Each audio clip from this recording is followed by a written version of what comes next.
Still come and find out what Bentley's serving up with his tea time takeaway. Just quickly, Arsenal are working to renew Jurrien Timber's contract. Need to buy and sniffing about, isn't they?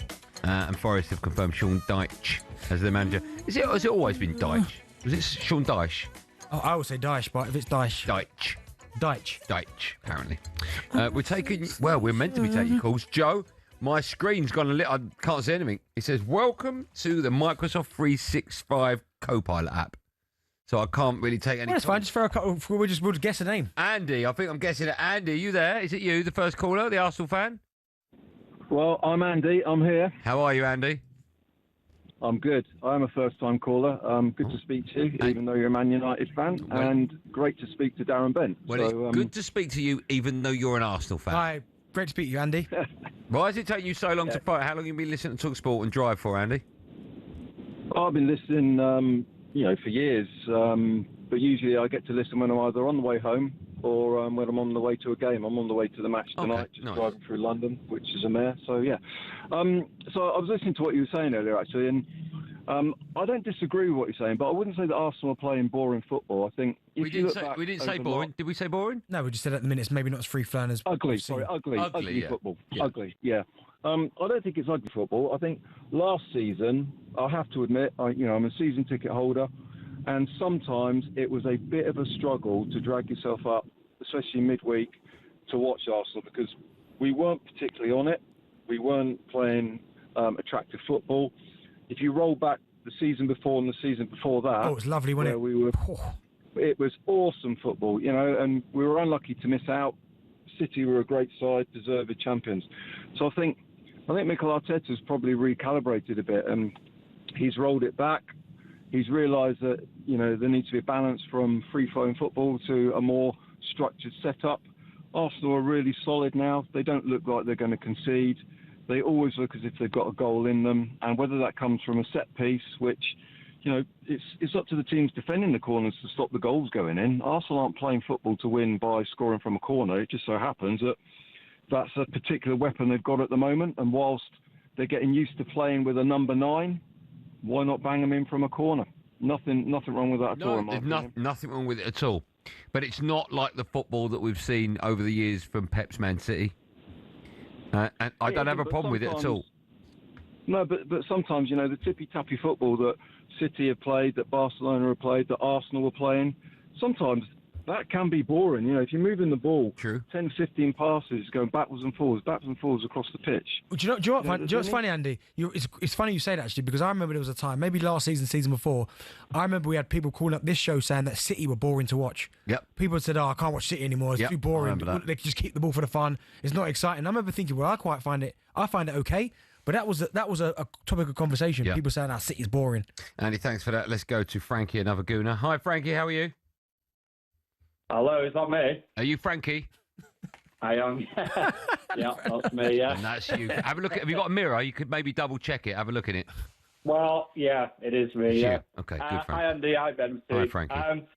Can I just say something really quickly? I just want to say thank you. I listen daily, and you get me through kind of some dark times. Like, you always make me laugh and make me smile. So I just want to say thanks for that. No worries at all, man. Are you okay at the moment? You good? Yeah, just working hard, coming home, making tea, just doing the usual, really. Right. And have you always got someone to chat to if you have a dark day? Absolutely, yeah. Good. Thank you, and I can always ring you guys up. Always ring us. Yeah. Always ring us. Thank you. For our pleasure, Frankie. What would you like to say? So basically, I don't get all the kind of media hype that whenever Arsenal do well, there's got to be something negative. So the reason why people are jumping on Arsenal is because they're worried that we're just going to win everything like the treble. I'm not worried about that, Frankie. Well, no, clearly, because obviously a lot of people, like yourself, United fans, I work with a lot of United and City fans, it's always how other teams are not doing as well. But whenever we do well, it always seems to be there must be some sort of other problem with other people or what football style we play. Why can we never just be congratulated to how... Oh, we can't do that. What we do is better than what everyone else does. Because that's not what football is, right? We want to see our friends suffer, don't we? Why do you want to see me suffer? I want to see Bent's team lose the league by a point. He wants to see my team get relegated. That's just what football's about, right? But, yeah, you say about ugly football, though, but what I think it is, Andy, I think that we've got less skillful players like we used to back in the day, where there was people taking on other players, where there was just better goals, but now you're getting goals from maybe corners, free kicks. And I just think maybe it's just the style of what each player is being coached now. Yeah. I don't know, but obviously something's different, isn't it? Yeah. Frankie, listen, thanks for your kind words. And if ever you're having a dark moment, give us a call and we'll make you laugh, all right? Cheers, Frankie. Thanks, Andy. Thanks, man. Have a lovely day. Nice one. Let's go to Adam. He's a Stoke fan. Hi, Adam. How are you? Hello, boys. Yeah, good, thanks. How are you? Good, man. I'm very well. What would you like to say? Yeah, no, I just think it's funny how, like, I'm all for the long corner. As a Stoke fan, I grew up with the long corner as well. And do you mean the long throw or the long throw-in? Yeah, sorry. Yeah, that's all right.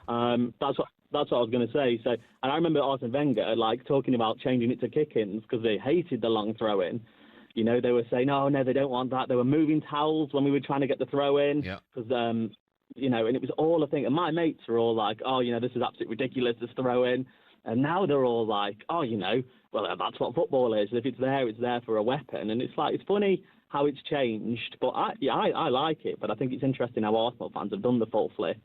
Yeah, how much would Rory Delap be worth nowadays?